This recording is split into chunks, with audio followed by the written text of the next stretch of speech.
Hey, what's up, guys? This is actually a very different video than what I usually do.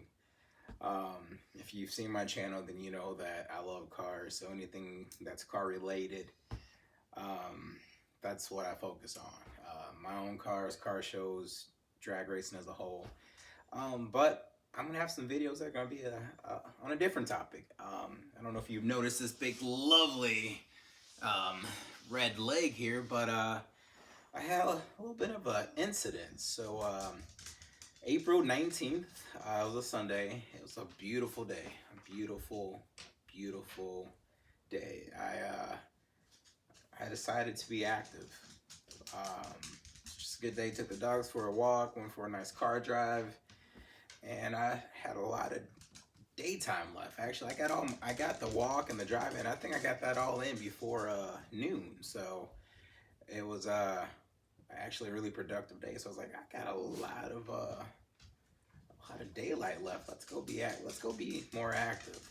So I love basketball. For the first 17 years of my life, basketball was my life. So any chance I get to play ball, train that way, do drills, I love it. So I went up to the court in my neighborhood and I'm playing ball, and I'm probably out there an hour and a half, 2 hours. Got a good sweat going, a good pump. I'm just feeling great overall, and out of nowhere, I just feel this pain, and I just first thing, obviously, I went down. The first thing I looked around, I was like, who's throwing rocks? Like, I've obviously got hit with a rock, and I'm looking around, and there's like no one in sight. So long story short, make it back home, and I kind of, just like everyone else, we become our own doctor. So I started, looking up what things could be, and more, it started sounding like I had ruptured or torn my Achilles. So called up a friend who's a physical therapist, and she had me do this test, the Thompson test, and you kind of have your leg in a resting position. You squeeze the calf, and obviously, if it doesn't move, then that's a pretty good indicator that you've torn, ruptured, whatever you want to call it, your Achilles. So that started my journey. So from there, first thing I do, I go to Google, YouTube. That's where I get all my information, and I'm looking at blogs and vlogs and trying to figure out what this means. What do I do next? So, all of Sunday I was like, that's not me. I'm completely in denial. Monday I'm like, okay, this is probably getting serious. So I set up an appointment and I got into the doctor on Tuesday. From there, they put me in a walking boot. They put some wedges in there to kind of keep my foot at the correct position. I go in Wednesday for an MRI, and it confirms that it is ruptured. So then Thursday I go back and I get casted. So from that, I decided to go the non-operative route. The reason for it is if I don't have to get cut on, I don't want to. I don't want to put myself through the unnecessary risk of infection. I mean, anytime you're under anesthesia, there's also another risk, and the out-of-pocket costs is just another. Not that you can't put a price on your health, but that is also something to consider. Especially when I've done research and it shows that there's really not that big a difference between operative and non-operative route. It's pretty much, it falls into your physical therapy.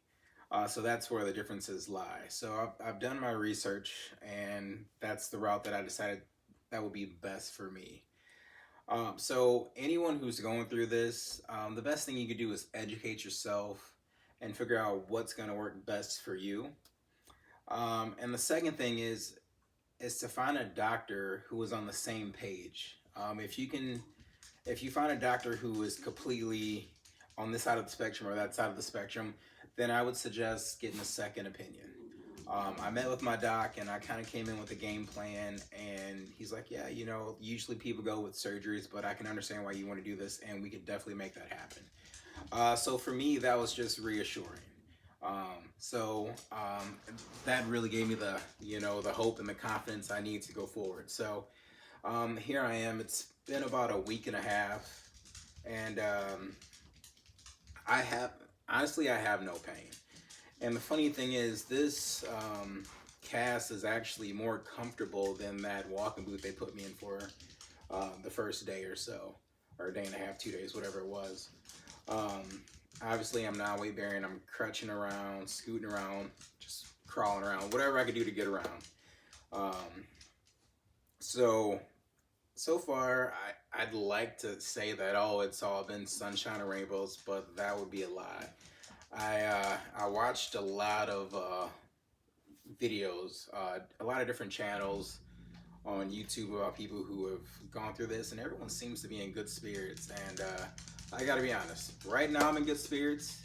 That first week was hell for me. I was, it was a process. And you know, the best thing I could do is compare it to like grieving. You know, I had anger, I had denial, I was trying to negotiate. So I kept thinking like any moment I'm gonna wake up because this is not my reality. This is not me. Um, so yeah, it literally broke me. There was a couple days where I literally just cried because I was so frustrated. I was so angry. And in my mind, I keep playing the what if game. You know, like what if I would have just stopped 1 minute sooner? What if I would have just, you know, finished up my day and just went in the house, grilled some food? I would not be here. I would not be in this situation. But yeah, I was definitely angry, and that first week I was an emotional roller coaster. I was up and down and up and down, and I think it's just a mix of things. You know, obviously right now, the entire country is dealing with COVID-19. So there's the social distancing, there's the quarantine. So this is just kind of added to everything else that's going on. You know, usually when you go to like big doctor's appointments, you can take a parent, a friend, girlfriend, boyfriend. You can take someone else there with you, so you have another set of ears to hear things. You have someone else there to ask questions. So what's different is like right now they screen you at the door. They ask, you know, a series of questions, take your temperature, and you're not allowed to have anyone with you. So this makes it a very lonely time, on, you know, on top of it already being a lonely time, you know. So that, you know, like I said, it last week was an emotional roller coaster, up and down. I was all over the place, and I actually, I kind of just had to remove myself from everyone, and I had to just let my emotions run its course so I can be done with it and just finally accept. And with that, I also didn't want to take my anger out on anyone. I know people are there and they call me, they text me, and they say certain things, and it's out of care and out of love. But as sometimes you just do not want to hear it. You know, I had people and they call and they say, "Why are you sleeping so much?" And I'm like, "Well, I'm obviously depressed." Not like, "Hey, you need to watch me because I'm gonna jump off a building." But just, you know, I was depressed. You know, everything that I love doing has been stripped from me right now. I love being active. I love working out.